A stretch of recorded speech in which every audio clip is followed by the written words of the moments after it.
Metro Boomin though, it's closing us out today. Uh, Back after Savage Mode 2 with heroes and villains. Dave, he's not Mr. Right, but he's Mr. Right now.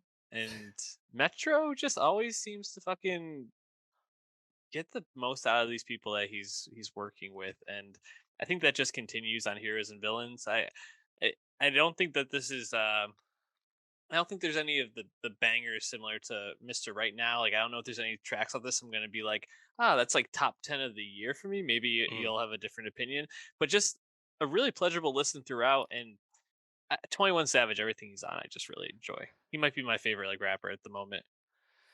I think that's right.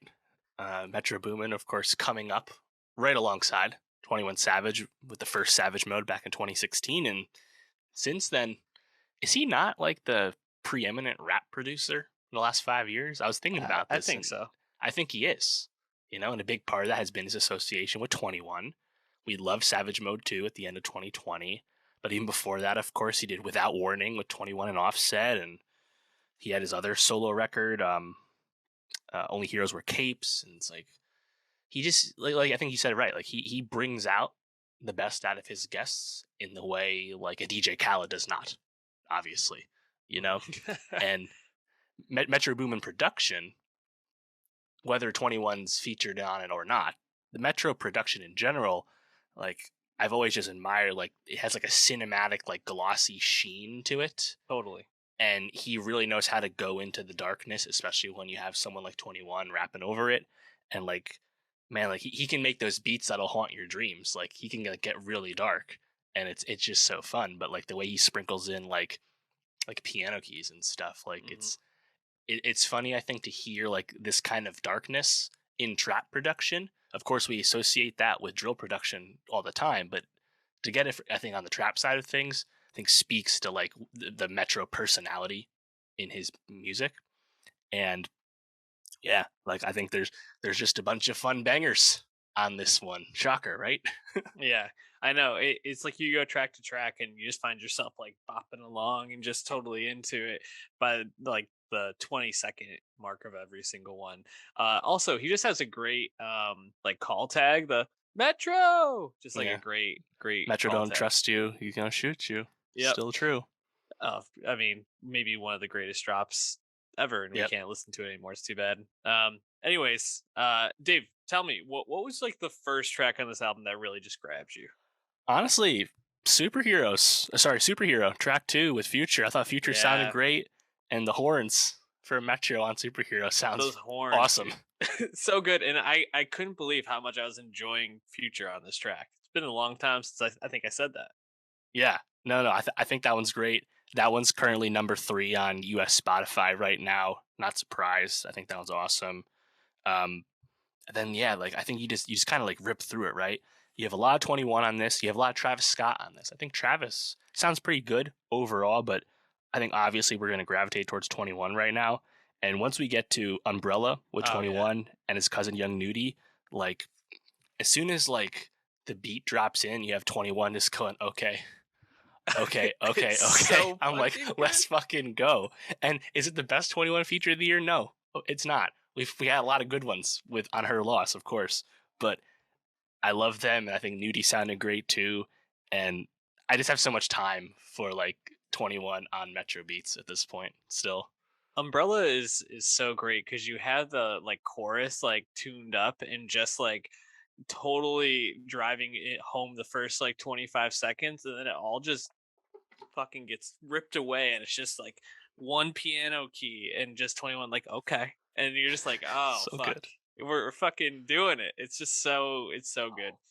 Yeah, I thought that one was really great. I actually really liked a lot of what we got out of Don Tolliver on this. I Hmm. feel like he shows up on a couple of songs and I don't typically, I think, move towards him as an artist, but like I liked Around Me quite a bit. I thought that one was pretty good. I like the beat on that a lot, obviously, but that like quick percussion with then the slower one on top of it, I thought was great. And then the interlude, what's it called there? I lost it here. Oh, just a few songs later, I Can't Save You interlude with Future and him. Right. I is like maybe my favorite beat on the whole thing, and I think he sounds really great on it. So I think those two Don Toliver songs really surprised me in terms of how much I liked them. What else stood out to you? I quite enjoyed "Creepin'" with The Weeknd in 21, which is currently number one on US Spotify.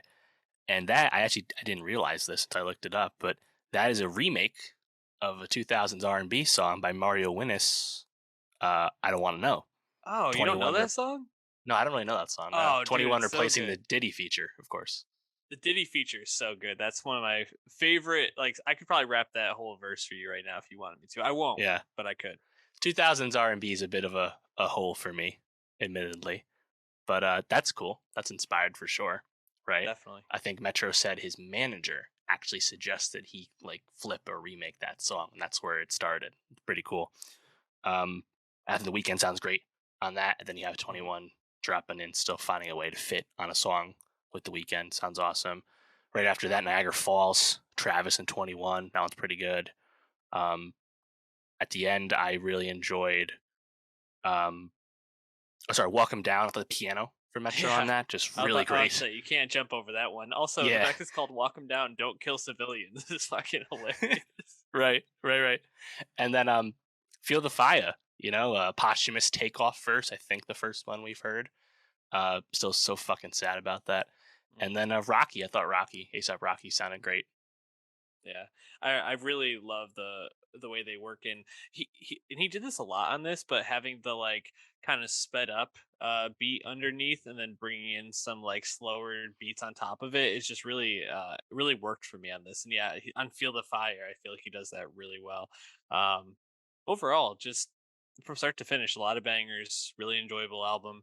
Um, I was trying to think like when was the like is there any other like producer like albums like this that are at this level? That's I a mean great like question, right?